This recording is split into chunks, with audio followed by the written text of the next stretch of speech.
Hello, everybody. My name is Anna Skinner.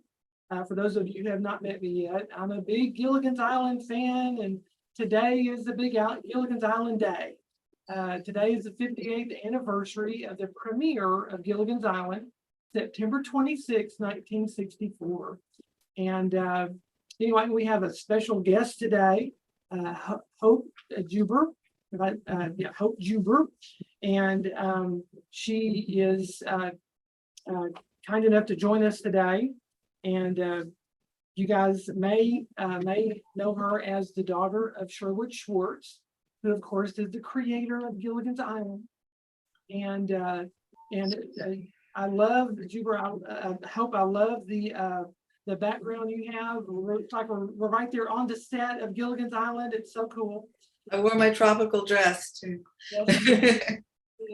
Now, Hope is also a writer and a producer and a performer. She has done it all. It's so cool that, I mean, a lot of things have been Gilligan's Island related, but a lot of other things as well. So it's really cool to learn a little bit about some of your career and all the things that you've been doing and that you are doing. So if you want, I'll just start right in on some questions. We are inviting our audience to type in any questions that they have on the YouTube feed. So please type those in, and we're watching for those. And so my first question, Hope, is do you remember the day when Gilligan's Island first went on the air? Any chance you remember that time? I do. I remember it was something Dad was working on very hard, and he had been away in Hawaii when he came back, and we were all very excited about it. And there was a screening prior to it at CBS, and we all went down there, and that's where I first got to know the cast and spend some time with them. I was a little girl. I was 8 years old, so so I wasn't participating in any other way, except for I was very excited because I really liked it, and Dad would often talk to me when he was writing it just about different things in the show. He would run them by me just to see if I chuckled or whatever. And even though I was a kid, he was very aware of the show's appeal for children, and so I sometimes was his test. Yeah, there you go. This may not be a question you can really answer, but what do you think it meant for him? I have so much respect for your dad and your whole family. You've got such a creative family. And I can only imagine in the productions I've been involved with what it's like when you see it come to fruition. What do you think that meant for your dad to see that this was his first thing that he's actually produced on his own, right? That he had written. That he had created, yeah. He'd been a writer on many different shows and had participated in the production of lots of shows, but this was his first original creation, and he was very excited about it. He was. I mean, they were all kind of waiting for the reaction, and when they started getting the critics' reviews, that was a little. It was shocking because the critics did not like Gilligan at all. It got probably the worst reviews of any show that ever went on TV. And they would ask Dad about it. He got calls from Jim and said, what, this is like a massacre here. They're just killing us. And my dad would always say, a critic is somebody who puts the thermometer in their mouth and then announces the temperature of the world. It's just one person's opinion. And I'm more interested in the people watching it and what they think and what they say. So when the ratings came in and it was good, I think it shocked everybody because of the critics' reviews, everybody thought, oh, this is just going to go straight down. And it was the opposite. It really saved, the people saved the show. That's amazing. I heard about the viewings that they had. Of course, I've read the books and stuff, and he talks about that no one seemed to understand the response, the audience response. So That it is, I mean, I understand it. I know why I love it. I know some of the things about it that just have always appealed to me. I mean, I was born right before this came out on the air, so as far as I know, it's always been there, and I've just always loved it. Um, let me ask another question. So since you were there, I know you were around the cast some. I'm sure a lot of people want to know what was Bob Denver like? Did you get to interact with him? Do you have any stories that you could share about Bob Denver? Well, as when I was a kid, I really didn't interact as an adult because they were adults and I was a kid. I just mostly watched. I was very lucky that my grammar school, my elementary school, was about 2 blocks away from where they were filming the show. And my best friend Carrie, her dad was doing Get Smart at the time, which was on the same lot. So after school every day, we would say, okay, let's go down to the set, and which one do you want to go today? Do you want to go to Gilligan or do you want to go to Get Smart? Sometimes it depended on if there was like a special guest star or if the dog was there, because I was always wanting to see the dog on Get Smart. But but we would kind of trade half and half. We would go to both of them. So I didn't really get to interact with Bob or the cast as adults until I grew up and I was the dialogue coach for the rescue movie. So at that point, I was able to really kind of get to know them as not just a child with adults, but on equal footing. And Bob was brilliant. He was warm and he was quiet and he was very thoughtful. And just he was, you know, they always say that you have to be really, really smart to play somebody kind of that quote unquote dumb. And he was very smart, and he took that role very to heart. And he loved doing it. He really loved slapstick and that kind of just physical humor. He was great at it, and he would rehearse it. He was a very talented man. You've said all the things I've heard about him. It's so amazing. You're right. I mean, I've heard that same thing, that you really have to have a lot of intelligence to get the timing right and to come off that way. And I'm so glad. I mean, I can't imagine anybody else having been in that role. It just wouldn't have been the same.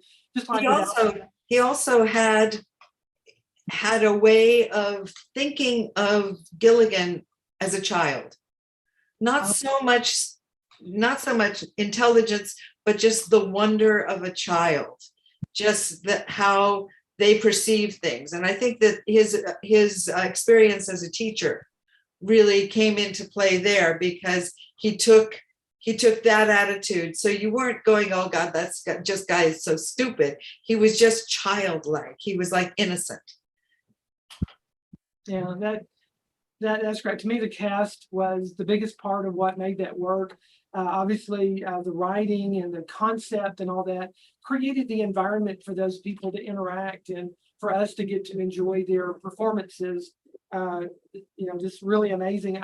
I think I've heard you say something about Dawn Wells, and even back in those original days that y'all would get to spend time together. Can you tell us about that? Dawn was very approachable. She was just a warm and just loving human. And when I was a little girl and I would go to the set, I was always just in awe of her costumes. I loved like the suspender things and everything. And I would always say to Dawn, can I get one? Can I get an outfit like that? And she would say, I'm going to take you shopping. So we went shopping and she found a little suspender outfit for me. And she was just very thoughtful and very, she was a dear person. You know, she was not standoffish to anybody. She would embrace the world. That was her. Well, I hadn't planned on this, but I have something here that might, I know will mean something to our audience. That I got this from Robert D'Arcy, who you know, Yeah. and that's how I got to meet him. He he was offering this, and I knew I had to have it. This is a picture of Don Wells, and she has inscribed it to Bob Denver. She actually wrote him a little note. I just thought, oh, that is so sweet of her to think of that. This is just one time they were, Bob said, just so everyone knows, since I've mentioned Bob's name, he was the stand-in for Bob Denver. He spent a lot of time with him. And so Robert, he ended up with this picture, and it says, this is from Dawn. It says, Bob, dear, you're one of these special people. May you always have happiness and success. You certainly, it certainly should be yours. Love, Dawn. And most of the pictures that you might see from Dawn says Dawn Wells. In this one, it just says Dawn.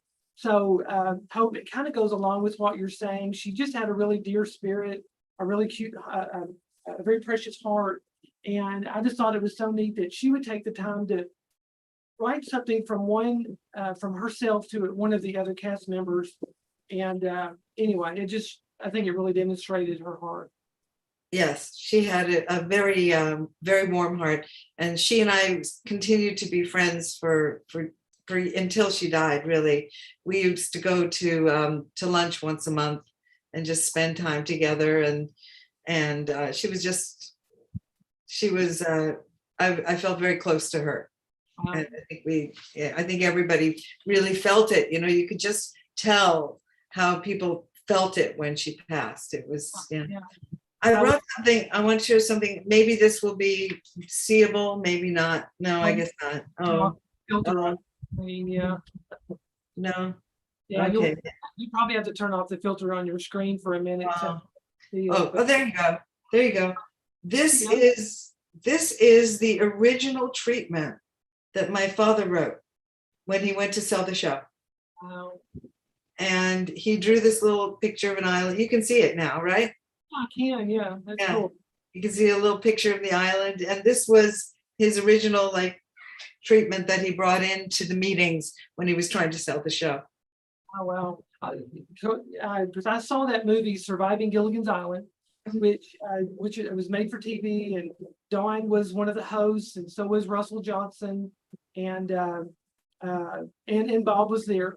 Matter of fact, this chair I'm sitting in is one of the props from that movie. They depicted your dad, walking around with that script, going from place to place, trying to sell it, and because he didn't like the idea that he was trying to sell something. He was, he wasn't trying to pawn it off on anybody. He knew it was a really precious thing. And anyway, it's so cool. That's it. That is the script that he actually took around. Anyway, that's very precious. I love that you have that. I'll ask you two, Han, have you seen any questions on YouTube? Just give me a wave if you see anything. Okay. I've got a couple more I'd love to ask, because one of my favorite characters, one of my favorite people in the world, of course, is Dawn and Bob, but Alan, the more I've learned about Alan, the more I've loved his heart for kids and for causes, for amazing causes. Matter of fact, I have several of his plaques. We got them in an estate sale, but just some of I'm sure he had hundreds of them. I ended up with a couple, but of events that he would go to and would help these charity events, and those are just very precious to me. So maybe you could share. Always willing to lend his popularity to a good cause. He was there my dad was very involved with the Children's Hospital, and he and Dad would go to the Children's Hospital. And I remember my dad telling one story where they went to visit the sick children, and Alan always wore his skipper's hat, and there was a little kid who had been, there you go. There was a little kid who had been very, very ill and had not spoken or related to anybody in weeks, and they were very worried about this child. And so my dad and Alan went into the room, and the child woke up and looked at Alan and said, Skipper, you're here? And it changed his life. He all of a sudden came back to life, and it just, Alan, he was magical. He was a big, warm teddy bear. And I think that quality of lovability and warmth of his personality was the thing that really, that's what nailed him the part. Because Dad went through every actor in Hollywood and some really wonderful actors, but he was looking for specific quality, and it had to do with hitting Gilligan on the head with his hat. And he would just say, Dad would say, he got this big guy and he's hitting Gilligan on the head with the hat, and you still have to love him. You still have to know that he has a good heart. And so many of the actors, as soon as you have like this big guy hitting this little guy, you didn't like him anymore. And that was not Alan. You still knew that he loved Gilligan. Wow. So we talked about your interaction with them once you had a chance to be on that rescue from Gilligan Island, that the movie, and you said you're part of. I was the dialogue coach. What that means, for people who don't know what a dialogue coach does, I was in charge of taking the script and going to each of the characters and running their lines. They would say their lines, and I would run everybody else's lines so that they were letter perfect when it got to their scene. And sometimes at that point, Jim Backus was getting quite old. And I was like hiding. If you've ever seen The Rescue from Gilligan's Island, there's the hut boat, the big, they took the huts. I'm hiding behind the poles to help out in case Jim would forget a line. I'd be there. Wow. I have a book of him and Henny Backus, and his wife was actually in one of the Gilligan. I'm saying this for the audience. She was in one of the episodes of Gilligan's Island. She played a native mom. She played the mom of the native girl. And anyway, so this book is just precious to me. It's called Forgive Our Digressions. And he talks a lot about his early life and how he got started in acting. And he'd always wanted to do it. Got him in a lot of trouble in military school. That wasn't a good combination, And then Henny talks a lot about Jim. And at this point, he already knows that he's sick. He knows he's dealing with an illness that's, degenerative. And he seems to have a lot of courage. You really hear the courage in his voice in the midst of that. And it's amazing that you had that time with him and, to work with him during that time. He was, when I first met him, when I was a little kid, I was terrified of him. Because not that he did anything that was scary, but he had a very deep, very present voice. And I was little, and he started talking to me, and it just scared me. And it had nothing to do with anything he actually said, but it took me a while to get over my fear, because he just was a big, big presence. And he was so funny. He was like, I think probably one of the first real improvisers that would improvise on camera, and they would keep some of his lines because he was so quick. That is so cool. That's so cool. Do you remember, any particular interaction with you mentioned this one about being with Jim and helping him with his lines. Was there someone else that you remember a particular interaction with? Well, I remember going over Russell's lines with him a lot because he was very particular. He wanted to do it letter perfect. He was always very respectful of the specific words that were on the page. And so he wanted a lot of going over. So not that he never made a mistake. He walked in prepared, but he was very particular that he was getting all the words right, because they were like technical kind of words, and he just wanted to give them the respect. And my dad always tried, and Russell once asked, are these things that the professor did, are they possible? Am I saying things that are real? And my dad would always have some basis for the whatever they were doing, whether it was recharging the batteries or whatever they were doing that he was doing, the professor was doing. He'd always have some kind of scientific thing that he could rely on as a truth. so that when he said what he would say, we would believe him, Wow. because that was really important to him. Well, I wanted to make sure we had a minute to talk about the musicals. Okay. And it kind of, I did not know that much about the musicals until recently.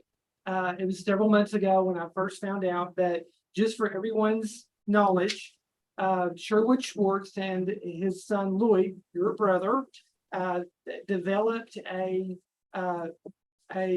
Broadway style musical about Gilligan's Island. It's not just about it. I mean, it encapsulates Gilligan's Island with all the characters, all the people that we know, and even runs some of those storylines. And it's been playing all over the country. Yeah. And these small theatrical troops that are around the country, even in Houston, where I'm at right now. There was just a showing in South Carolina. I think you mentioned one in Arizona when we were talking earlier. And they're all over the country. And so Yeah. What happened was, my dad had gone to New York and he'd seen a production of Annie. oh, wow. He came home and I was having breakfast with him and he said, I've been thinking a lot about that production of Annie, and I think that Gilligan's Island would be a really fun musical. And I had, at that particular time in my life, I had a comedy rock and roll band. And he would come to see the show, and my husband and I were writing all the songs for it. And he said, I really like those songs that you're writing for your group. Would you and Lawrence be willing to write the score for the Gilligan musical? So we talked about it, and I said, sure, I'd love to do that. So I was very honored that he felt that because when you're writing lyrics for a character and you're really trying to capture that character in the lyrics, you want it to sound like them. And I felt very good that my dad he respected the fact that I understood those characters and that I grew up with them and I could get into each of their minds and do lyrics that would make sense for them to sing. And we figured at the beginning that it was a musical for the people. We never tried to take it to Broadway. We never decided that we're going to go to New York and do a big production on Broadway. What we really wanted to do was do the kind of production that communities could do. That any community, whether it's community theater or sometimes a college or whatever it was, that they would be able to do this musical and everybody could have a chance to kind of relive Gilligan's Island with these wonderful beloved characters. And it was so much fun to do. And we've had productions of it. I've seen it in the Round. I've seen it in 3,000 seaters. I've seen it in 99 seaters. One theater's done it twice, and that one was in Kentucky. I mean, no, wait a minute, Nebraska. I've seen it in Kentucky, but the twice one was in Nebraska. So it's been done all over the place, and it's been done with casts that sometimes are absolutely brilliant, but they always get into the spirit of Gilligan's Island, because that's what we were trying to capture, was the spirit of people stuck on an island who have to learn to work together, and the message of that show. The last production that I try to call the casts before each time they do a premiere of the musical. And the last time they did a production it was in Illinois, I called the cast and they said, this must have been written recently, because it's so applicable to what's going on today. And I said, well, it was written in 1988. So. Really? Wow. Yeah. When was the first presentation of the musical? The very first presentation was a read through, and I got to play Ginger, and that was really fun. But that wasn't like for the public. That was just for friends to see what songs worked, what songs didn't work, what we had to revamp and everything. Then they did a workshop production in North Carolina at Flat Rock Playhouse. Oh, And so we went to North Carolina and worked on that. And then after that production was over, it had a couple more little productions, but Lawrence and I decided that since Dad and Lloyd had been working on television shows, and it's a really different process to do a musical than it is to do a television show, that we would like an opportunity to take it over and focus more on the music, so that it didn't feel quite as much like a play with a song stuck in, and that it felt more integral. So we did a production in San Diego, and we kind of took over the book and the music, and then that did really well. So we set the musical in Thousand Oaks in, I believe it was 2001, and that was when it was like set as this is the musical now. Well, the ones I've seen, there are several that are on YouTube that you can see, and there's like you said, there's varying types of production, but it's I encourage everyone to go see it live. I know I'm planning it. There are some of the troops that are posting on Facebook that they're planning, that are coming up. So just look up Gilligan's Island the musical. And I just encourage everybody, to go out there, look it up, find them on Facebook, see if there's one in your area. Or you could even, this is available to anyone that will go through the licensing process. It's available to any troupe, whether it's small, professional or not. And, get 8 people together and go purchase the opportunity to present it, and whether it's big or small. And it's doable for any theater group, and I've seen it done with props that are like minimal, like somebody put it together that night, which you can do with Gilligan's Island, and that's okay too. And then I've seen big productions where it's like amazing science fiction kind of things that happen, and you can do it either way. So we don't get involved in how they do the production, because it's published, and so any theater group can do it. It's amazing. The thing I love about it, it has so much respect for the original characters. Just like you said, the music does everything about it. It really honors the original characters. So you won't see anything that's kind of too outlandish, other than one little part which you alluded to about some technical, let's just say, it's really fun. The storylines that you explore, I don't want to give too much away. It's the storylines that you explore, including maybe a little bit of romance.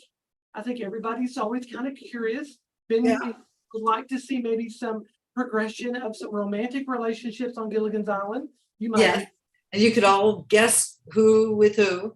I wonder who with, and it also has a really neat a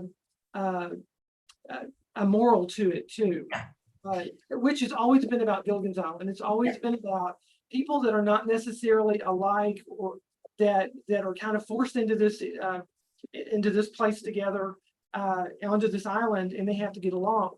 Well, what is it about the world? That's the thing, is that Dad's feeling was always that the island is the world, and we're all people living on this island, this world, and we have to figure out how to get along and how to work together. And Gilligan's Island, that was the show. And that's the message of the musical too, is that these people have to figure out how to work together, how to become a family, and they all survive better because of that. And I think it's, as I said before, like the message, it's as applicable today as it was back when Dad did the show.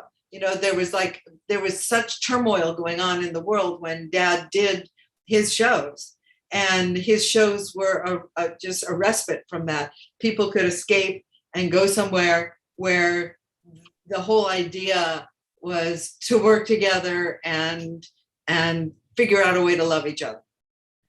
That's amazing, and that really comes across in the play. So I just really encourage everyone to find a local group that you can go in and watch their production, or put on one of your own.